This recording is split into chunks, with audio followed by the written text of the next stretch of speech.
Most of the chords that we play on the guitar come from 5 basic chord shapes, and they are C, A, G, E, and D. So it spells the word CAGED, C-A-G-E-D. And in this video I'm going to show you how we can take each one of those basic chord shapes, turn it into a bar chord, and move it across the fretboard. So we'll start with the C chord, and for this one we're going to be putting our first finger on the 2nd string, 1st fret.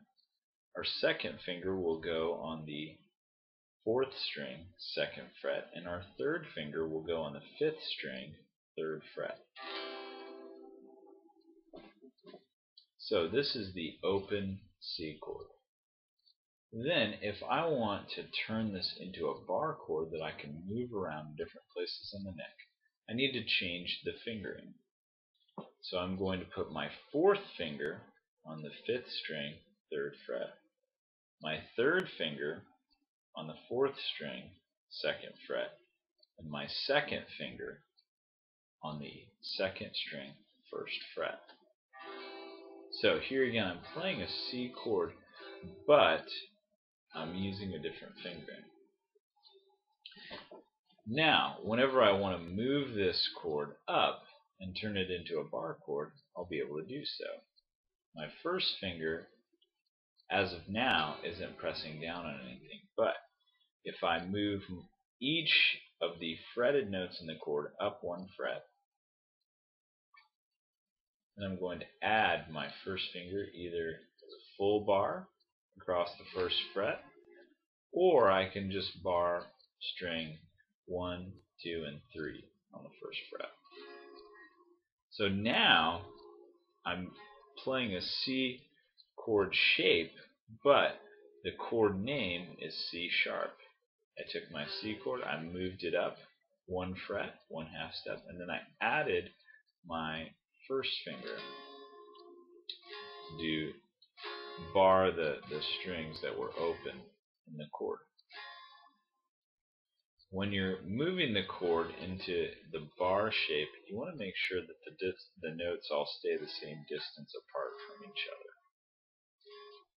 So I have C when it's open, C sharp when I start on the 1st fret, D when I start on the 2nd fret. So you could move that chord all the way up to the end of the guitar neck, and each time that you change positions, the chord name will change. So that's your C chord. Then with your A chord, the open A chord uses the 1st finger on the 4th string, 2nd fret, 2nd finger on the 3rd string, 2nd fret, and the 3rd finger on the 2nd string, 2nd fret. The 5th and the 1st strings are open.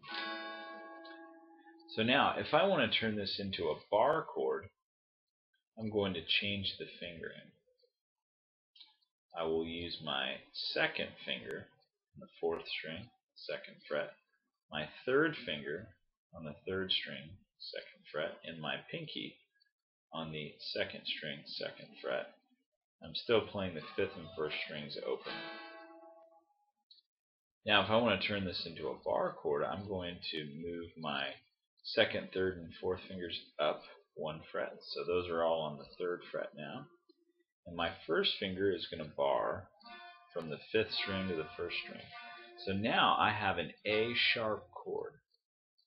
If I move it up another 1/2 step, then I'd have a B, and then a C, and then a C sharp, and D. And this is another reason why you want to know your musical alphabet really well. So moving on to the G chord. The preferred fingering for that uses the 3rd finger on the 6th string, 3rd fret, 2nd finger on the 5th string, 2nd fret, and then the 4th finger on the 1st string, 3rd fret. That's our normal open G chord. Now, to change it into a bar chord, we don't really need to change our fingering because our 1st finger is already free. It's not pressing down on anything. So then when we start moving the chord up the neck, our first finger is free to do the bar. Okay?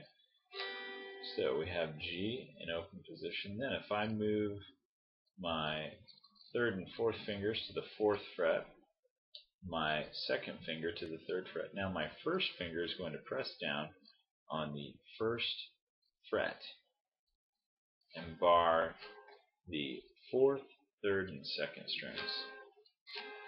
And so now I'm playing a G sharp chord. It's still a G shaped chord, but the chord name is G sharp. If I move it up another half step, that's A, and then A sharp, and so forth. So then with the E chord, my normal fingering is the second finger on the fifth string, second fret, my third finger on the fourth string, second fret, and then my first finger on the third string, first fret. For this I play all the strings.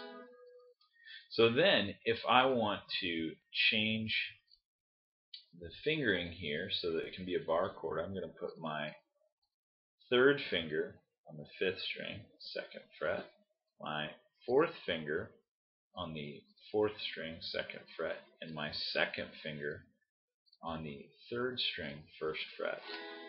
So now my first finger is going to be free to do the bar whenever it's time. So I'm still playing an E chord, but then I move all the fretted notes up one fret. So my third and fourth finger are moving to the third fret, and my second finger has moved to the second fret. Now my first finger is going to bar all of the strings.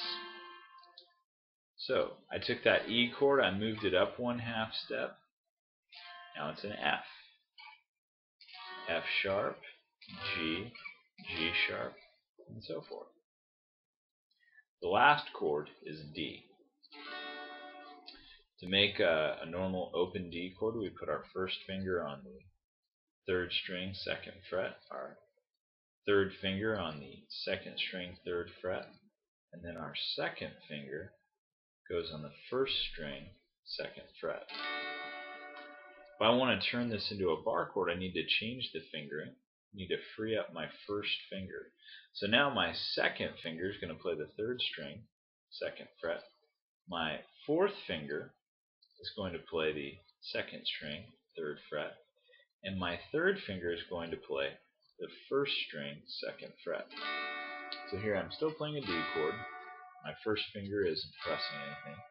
So then I'm going to move everything in the chord up one half step. So my second and third fingers are going to move to the fourth fret, or the third fret, and my fourth finger is going to move to the fourth fret.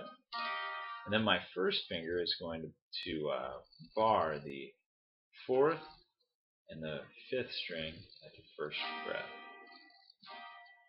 So now I have D sharp. If I move all that up another half step, then I get E, and E sharp, F, F sharp. You can also do it with flats. When you're moving these bar chords, one thing to keep in mind is that you need to keep the spacing correct. It's tempting to smash the chord together, especially on the G form and the D form. Those are ones where you have notes in the chord that are 3 frets apart, so you want to be watchful about exactly how far apart the notes are supposed to be.